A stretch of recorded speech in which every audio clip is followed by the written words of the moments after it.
Hello guys, আজি এটা মাছৰ ৰেচিপি দেখুৱাম। তাৰ বাবে আছক লৈছো ৰৌ মাছ আৰু লগতে এনেদৰে নাৰিকল অকমান ৰুকি লৈছো আৰু এই ৰুকা নাৰিকলৰ পৰা অকমান এনেদৰে নাৰিকলৰ গাখীৰটো উলিয়াই লৈছো আৰু লৈ লৈছো কেইফুটামান তেতেলী ইয়াৰ গুটিখিনি গুছাই ইয়াক ভালদৰে এনেদৰে পানীত তিয়াই থৈছো লগতে এয়া চাওক অকমান নাৰিকলৰ পানী লৈছো আৰু লৈছো আদা নহৰু জলকীয়া দুটা আৰু এটা পিয়াজ এনেকৈ কাটি লৈছো আদা 1 ইঞ্চ আৰু নহৰু 5 ফুটা ব্যৱহাৰ কৰিছো আহকচোন ৰেচিপিটো কেনেদৰে বনাও চাও এয়া চাওক তাৰ বাবে এটা গ্ৰাইণ্ডাৰ জাৰ লৈছো আৰু এই জাৰত দি দিছো কোকোনাটখিনি আৰু লগতে দি দিম আদা নহৰুখিনি ইয়াত নহৰুটোতকৈ আদাটো অকমান বেছিকৈ ব্যৱহাৰ কৰিছো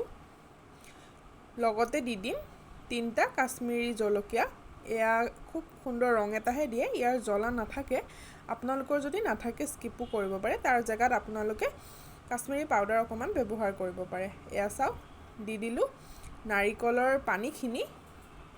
আৰু লগতে দি দিম তিয়াই থোৱা তেতেলীখিনি এইখিনি ভালদৰে হাতৰে এনেদৰে মুহাৰি লৈছো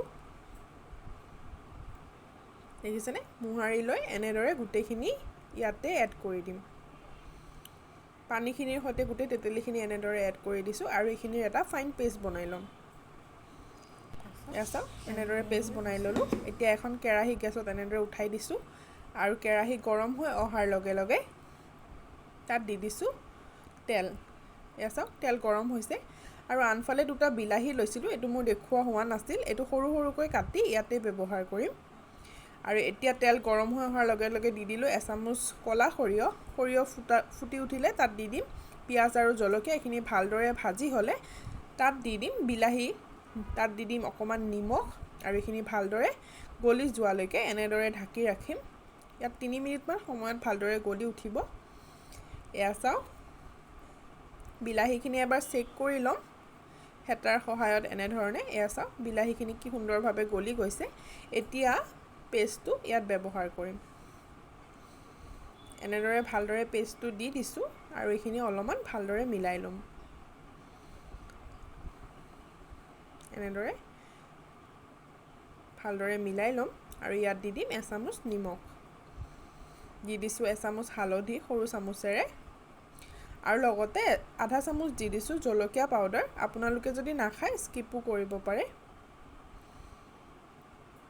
আৰু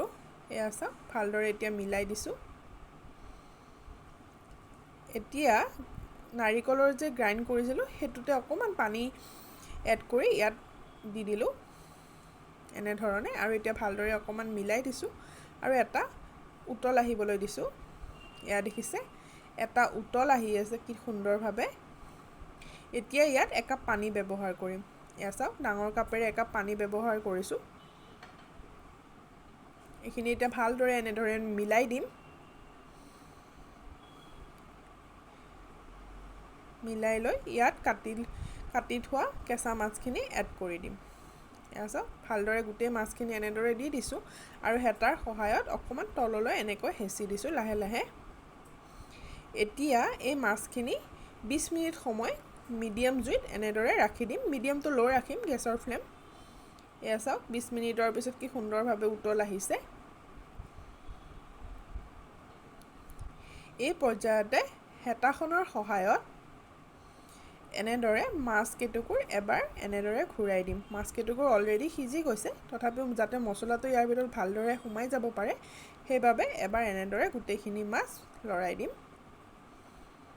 খুব সাৱধানে কৰিব যাতে মাছখিনি ভাঙি না যায় যিহেতু ই ভালদৰে সিজি উঠিছে এনেদৰে খুব সুন্দৰভাৱে লাহে লাহে কৰিব আৰু এবাৰ হাতেৰে লৰাই দিয়াৰ পিছত এনেদৰে ইয়াত এচামুচ গুড়ৰ পাউডাৰ ব্যৱহাৰ কৰিছো আপোনালোকৰ যদি নাথাকে চেনিও ব্যৱহাৰ কৰিব পাৰে আৰু এটা উতল অহাৰ লগে লগে ইয়াত নাৰিকলৰ গাখীৰখিনি এড কৰি দিছো এইখিনি দি ভালদৰে খুব সাৱধানে অকমান মিলাই দিম এনেদৰে খুব সাৱধানে মিলাই দিম আপোনালোকে ইয়াত নৰসিংহৰ পাতটো ব্যৱহাৰ কৰিব পাৰে মোৰ ওচৰত নাছিল বাবে মই ব্যৱহাৰ কৰা নাই নৰসিংহৰ পাতটোৱে আৰু খুব সুন্দৰ এটা টেষ্ট আনে এয়া চাওক এতিয়া ইয়াক 2 মিনিটৰ বাবে আকৌ ঢাকি ৰাখিম 2 মিনিটৰ পিছত ঢাকন আঁতৰাই দিছোঁ দেখিছেনে কি সুন্দৰ ৰং এটা আহিছে আৰু খাবলৈ খুবেই সুন্দৰ হ'ব এয়া চাওক এনেদৰে অকণমান হাতেৰে লৰাই দিছোঁ আৰু ভালদৰে এটা উতল অহাৰ লগে লগে গেছৰ ফ্লেম বন্ধ কৰি ৰাখিছোঁ এয়া চাওক গাইছ মোৰ মাছ একেবাৰে ৰেডি গাইছ মই এনেদৰে পৰিৱেশন কৰিছোঁ এবাৰ বনাই চাবচোন ভাল লাগিলে লাইক এণ্ড ছাবস্ক্ৰাইব কৰিবলৈ নাপাহৰিব